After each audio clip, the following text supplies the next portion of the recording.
The Blake Lively-Justin Baldoni legal battle took a turn Tuesday night when Lively filed an amended complaint alleging that two other actresses on the set of the film are prepared to testify their own uncomfortable experiences on set.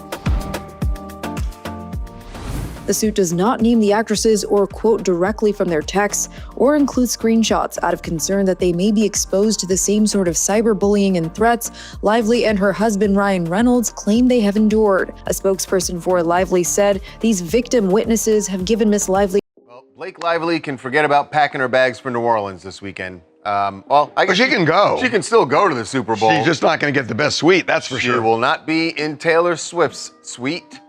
Because their friendship is in a, I don't even know if it's right to call it a friendship anymore. You could call it kaput. Yeah. At least from one side. Yeah, what's interesting about this is that Blake is at least making it seem like they're good. And as we broke the story yesterday. Cry and make up. Yes, that was Blake's response to the story It's my favourite story, I think, in showbiz this year.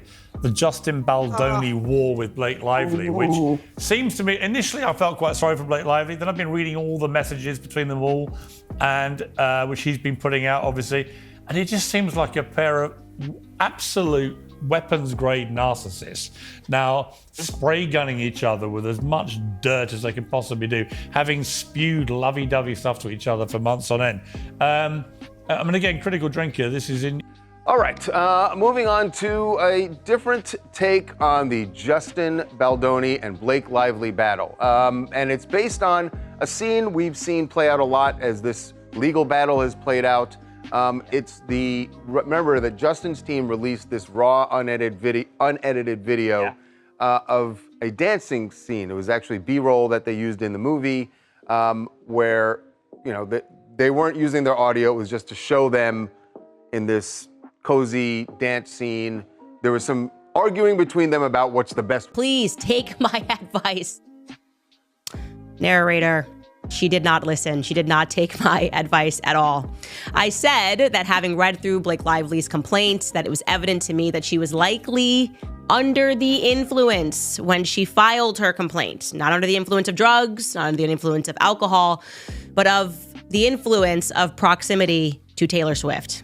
Maybe one Eras tour too many had been attended by her and Ryan, and they were just feeling like they were Taylor Swift. I just recognized her brand of feminism. Oh my, Justin Baldoni's lawyers have now leaked the official footage of her alleged sexual harassment, and I now need this to go to trial. So the story goes, essentially, he says she didn't even read the book before signing on to the project. Then she read the book and kind of became consumed with it and wanted to basically introduce her own lines and wanted to become a part of the project and rework the script. So she submitted to him her ideas for how to rework the script, and apparently he gave her feedback, essentially saying, like, I really love how passionate you are about this project. Maybe we'll take some of these ideas, but obviously we're not. They were supposed to be Hollywood besties. Blake Lively, the beloved actress known for her quick wit and down-to-earth charm, and Taylor Swift, the unstoppable pop superstar with legions of devoted fans. For years, these two radiated a picture of close friendship, famously hosting each other on special occasions and sharing lighthearted moments on social media. Yet recently, a very different story has emerged from behind the scenes, one involving surprising allegations, power moves, and even references to dragons. At first glance, it might sound like a bizarre storyline from a TV drama, but the truth, or at least the rumors swirling around it, seem even stranger than fiction. It all centers on the film adaptation of It Ends With Us, a project that teamed Blake Lively and actor-director Justin Baldoni in what was supposed to be a collaborative triumph. Instead, reports suggest that battles for creative control, unexpected lawsuits, and an ever-expanding circle of celebrity involvement turned the entire production into a twisted saga. How did Taylor Swift get dragged into this? And why did her name appear in legal filings about on-set turmoil? What started as a standard film shoot spiraled into a high-stakes game with rumors of behind-the-scenes maneuvering, contested script rewrites, and complicated personal dynamics. By the time the dust settled, fans were left questioning everything. They thought they knew about these famous friendships. Today we're diving into the labyrinth of shocking revelations, alleged betrayals, and the potential end of an iconic bond that Hollywood once adored. Before It Ends With Us premiered, excitement ran high. Adapted from a best-selling novel by Colleen Hoover, the movie had a built-in audience hungry to see its complex story brought to life. Blake Lively, celebrated for her on-screen magnetism, was cast as the lead, while Justin Baldoni, known for both acting and directing, took on a dual role as co-star and man behind the camera. For fans, it felt like a winning combination. Lively's star power meets Baldoni's heartfelt approach to storytelling. However, rumors of friction on set trickled out early. Some claimed that Blake didn't fully trust Justin's vision. Others said Justin felt cornered by Blake's level of creative input and by the extensive loyalty of those around her. While small disputes are common during movie productions, observers began to sense an undercurrent of real hostility. The internet buzzed with speculation. Was it just a case of two passionate artists clashing, or was there more at play? In the background, a storm was quietly gathering. According to unverified accounts, it wasn't just about lines in a script or directing style. The culture behind the scenes allegedly grew toxic, with some cast members and crew whispering about controlling behavior, short tempers, and perhaps even off-camera intimidation tactics. Perhaps the biggest clue came when social media posts hinted that It Ends With Us wasn't the harmonious set fans had hoped for. If the tensions had stayed small or resolved themselves, the story might have ended there. Instead, it went nuclear. So how did Taylor Swift's name become tangled in this film's controversies? It seems to trace back to a fateful sequence of behind-the-scenes negotiations. According to rumors, Blake Lively wanted changes made to certain key scenes in the movie, changes that some say Justin Baldoni wasn't fully on board with. That's not unusual in big-budget productions, where star power can sometimes shift a project's direction. But the whispers grew louder when allegations surfaced that Blake had enlisted help from outside forces to ensure she got her way. One insider claimed that Blake viewed herself as the unstoppable leader on set, comparing her stance to Daenerys Targaryen, nicknamed Khaleesi, from Game of Thrones.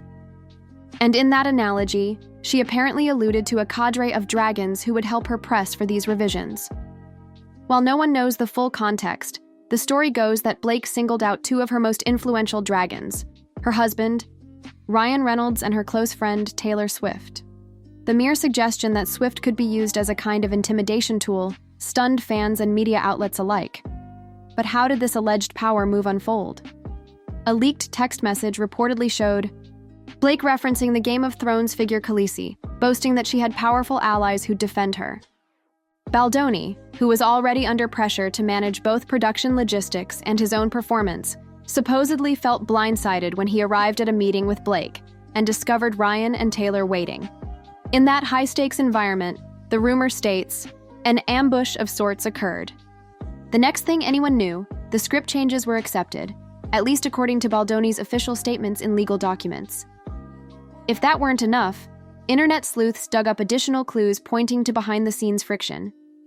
They highlighted awkward interviews, suspicious social media posts, and unsubtle barbs that suggested Lively and Baldoni were no longer getting along. Fans were left to wonder, had Blake truly orchestrated a behind-the-scenes coup? Or were these stories inflated for the sake of scandal? Either way, the seeds of controversy were firmly planted, and Taylor Swift, who wasn't even part of the film, now found her name dragged into an epic saga of swirling legal claims. Word of the Dragons fiasco obviously didn't sit well with Justin Baldoni. Early on, he tried to maintain a calm, professional persona, publicly praising the women in the cast and expressing admiration for the film's themes of perseverance. But as tensions escalated, cracks appeared. According to insiders, Baldoni grew increasingly frustrated by the narrative that he was a controlling figure hindering Blake's creative freedom. He also seemed to resent the notion that he had caved to star power purely out of intimidation. Privately, Baldoni vented about feeling cornered. He claimed he had real artistic reasons for objecting to some of Blake's proposed changes. Sources close to him suggested that a romantic scene rewrite could affect the delicate portrayal of domestic challenges in the original novel. The disputes, once mild, escalated when personal lines were allegedly crossed. For instance, rumors arose that Ryan Reynolds had confronted Justin over scenes that made Blake uncomfortable, triggering tension so intense that even the studio executives worried it might spiral out of control. Baldoni eventually took his complaints public, filing a lawsuit or countersuit, depending on the timeline you follow, alleging that Blake had tarnished his reputation. He suggested her version of events neglected key facts about production constraints and portrayed him as the villain. According to these official claims, he tried to accommodate Blake but couldn't allow an actress, even a powerful one, to override his directorial vision with no discussion. Whether Baldoni was genuinely standing his ground or simply trying to protect his own public image remains a matter of debate. The more bombshells dropped, the more complicated the story grew. It was no longer just about a disagreement on set. It was about stardom, public reputations, and even big-money countersuits. While Blake's supporters argued that Justin's "I'm the victim here" stance was an attempt to shift blame, others saw it as a desperate measure to salvage the film's creative integrity. Against this backdrop, Taylor Swift's involuntary cameo in the drama only fueled more speculation, especially as new lawsuits introduced her name and painted a picture of alleged manipulations. The biggest twist in this entire saga is how Taylor Swift, a global music icon, got dragged into a situation she seemingly had nothing to do with. By all appearances, Taylor's involvement was limited to a single meeting that she might not have. Even known would include Justin Baldoni. One day she's a friend visiting Blake's apartment.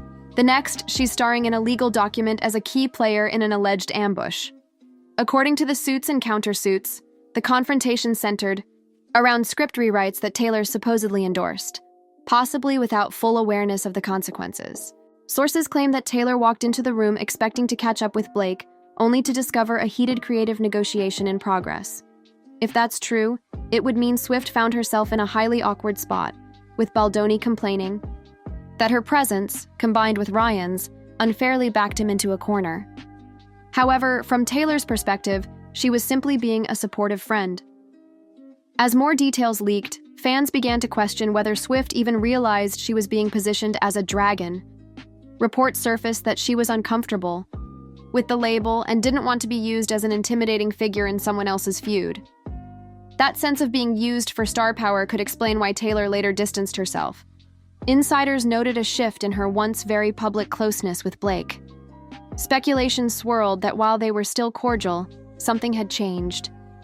Taylor's typical warmth and openness about her close friends seemed to fade, replaced by a noticeable silence whenever Blake's name came up. Perhaps the strangest twist of all is the timing. Taylor Swift, who was wrapping up album releases and preparing for massive tours, had minimal free time to deal with someone else's Hollywood drama.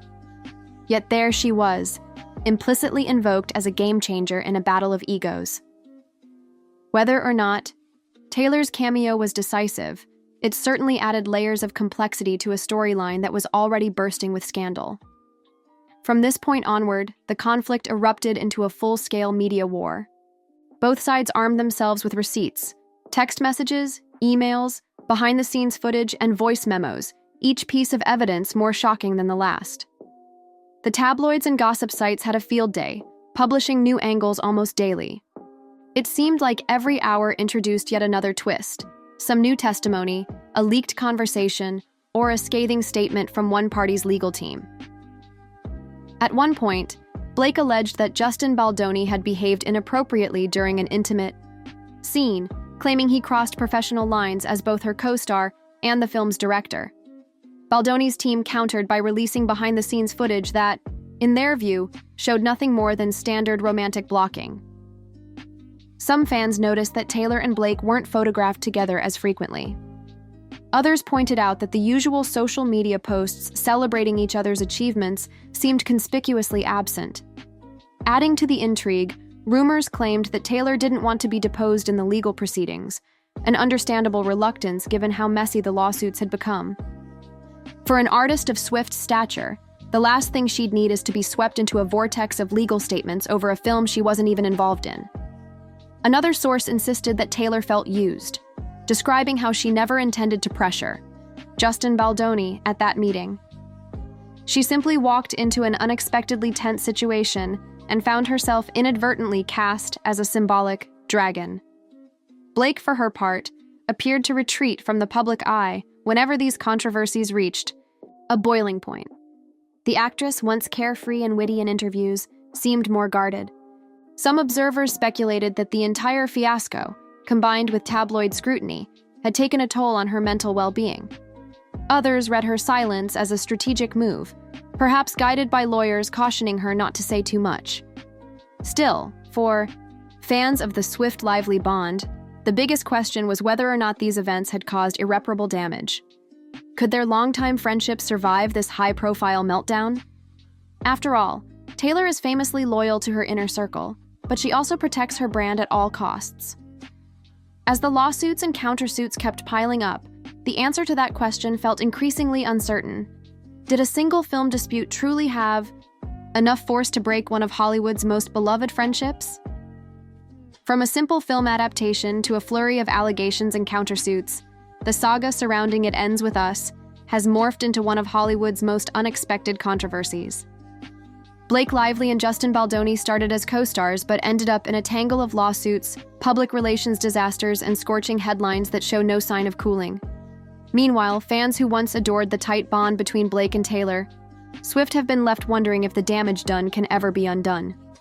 Yes, the narrative is messy and sometimes contradictory. Depending on which side you believe, either Blake leveraged her star power to warp the film to her liking, or Justin refused to respect her boundaries and overshadowed her creative input. Caught in the middle is Taylor Swift, who never asked to be a part of this fiasco but found her name splashed across legal documents and rumor mills anyway. Now that the dust has settled, if only slightly, questions remain. Will the lawsuits drag on for years, revealing more private messages or surprise testimonies? Can Blake regain the public's unwavering support if more behind-the-scenes footage surfaces? Is there a real possibility that Taylor will have to testify, or has she managed to sidestep that potential chaos? In the swirling sea of rumors, it's tough to know which side is closer to the truth. In the end, this tale seems like a cautionary reminder of how quickly celebrity collaborations can implode. Relationships and reputations hang in a delicate balance when enormous egos, creative disagreements, and armies of fans converge. While it's entirely possible that time could heal wounds and mend friendships, it's equally possible that this ordeal has already cast a shadow too large to ignore. Only time will tell whether Taylor and Blake can find a path back to the easy camaraderie they once shared, or if this incident will be remembered as the unraveling of what many believed was an unbreakable bond. Let us know your thoughts. Was this an inevitable meltdown, or did one overstep spark an out-of-control wildfire? Will Taylor Swift and Blake Lively reconcile after the smoke clears, or is this feud destined to leave permanent scars? Share your perspective in the comments. And as always, thanks for watching. Remember to like, subscribe, and stay tuned, because in Hollywood, there's always another twist around the corner.